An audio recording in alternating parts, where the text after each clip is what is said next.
Maybe you're like me.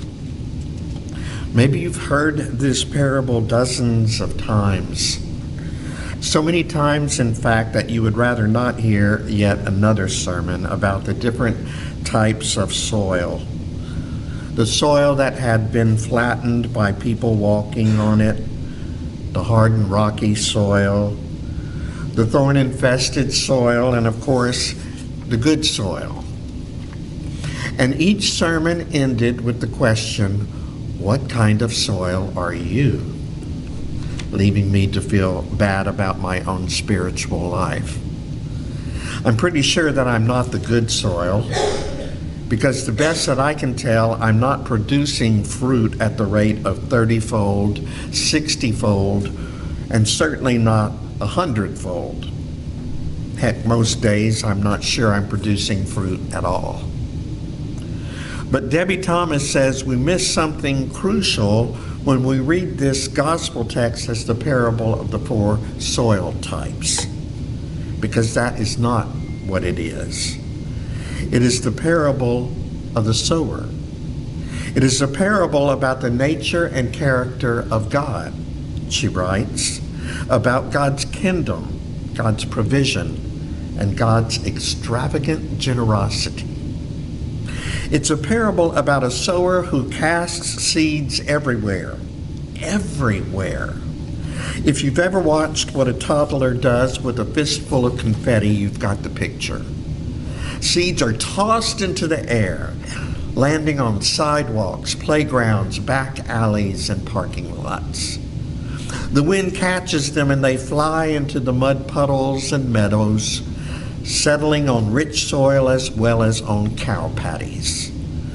And the sower just keeps on tossing with wild abandon. It's as if there are more seeds than the sower knows what to do with. It's as if the supply of seed is endless. And the sower doesn't seem to mind that some of the seeds land on the highway where they will be crushed beneath the traffic. The sower doesn't care that the birds snatch the seeds up. After all, the birds need food too.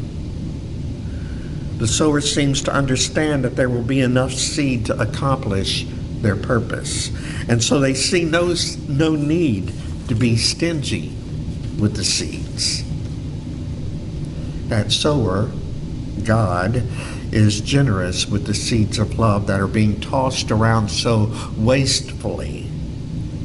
And when I read this parable, it makes me wish that I weren't so stingy with my own love at times, choosing to love some people and not others, deciding in my own mind who is worthy of my compassion and who isn't. Maybe you know what I'm talking about. Sometimes I don't have enough confidence in God. I don't believe that God can soften hard ground, clear away rocks, and cut back thorns to make way for a harvest. I'm not as concerned as God seems to be about whether the birds of the air have enough to eat. And I believe that I'm a better judge than God of what is good soil and what isn't. And as I look around at the church across the ages, across cultures and across denominations, it makes me wish that it was known for its generosity. But sadly, that's not the case. Instead, it's become known for the people it has excluded in the past and those it continues to exclude today. Thomas writes in her commentary on this morning's text, "How I wish we were famous for being like the sower, going out in joy, scattering seed before and behind us in the widest arcs of our arms can make. How I wish the world could laugh at our lavishness instead of weeping in the wake of our stinginess. How I wish the people in our lives could see a quiet, gentle confidence in us when we tend to the hard, rocky thorny places in our communities instead of finding us abrasive, judgmental, exacting, and insular. How I wish seeds of love, mercy, justice, humility, honor, and truthfulness would fall through our fingers in such appalling quantities that even the birds, the rocks, the thorns, and the shallow sun-scorched corners of the world would burst into colorful, riotous, joyous life. I too wish the church were known for its generosity instead of its stinginess. But there's not a whole lot I can do about the Church Universal other than join in the refrain of complaint about its shortcomings. But I can do something about my own life.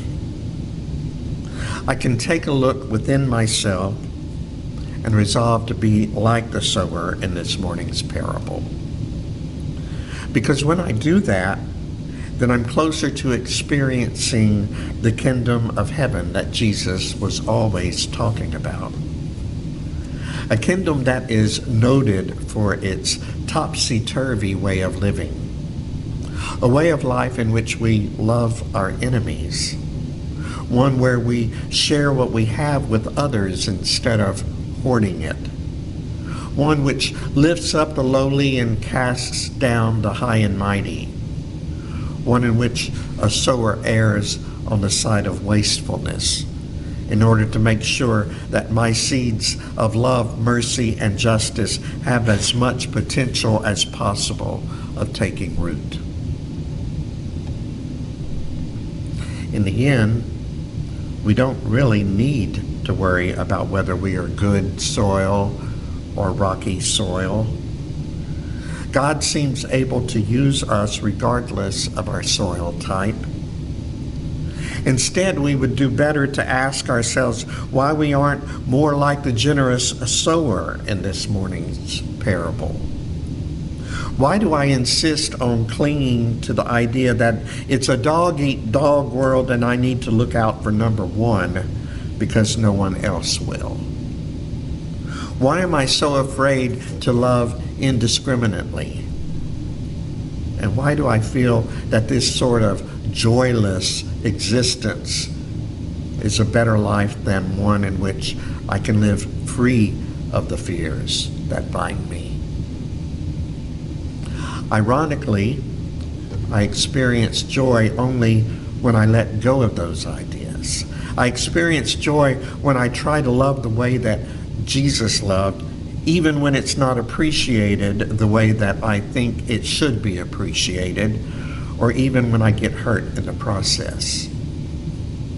When I'm willing to be vulnerable and I toss my love around like there was no end to it, that's when I experience a sense of joy. May we all take a chance on loving the way Jesus loved. May others know us for our generosity and joy. And may we scatter the seeds of compassion as if there was an endless supply of it. Amen.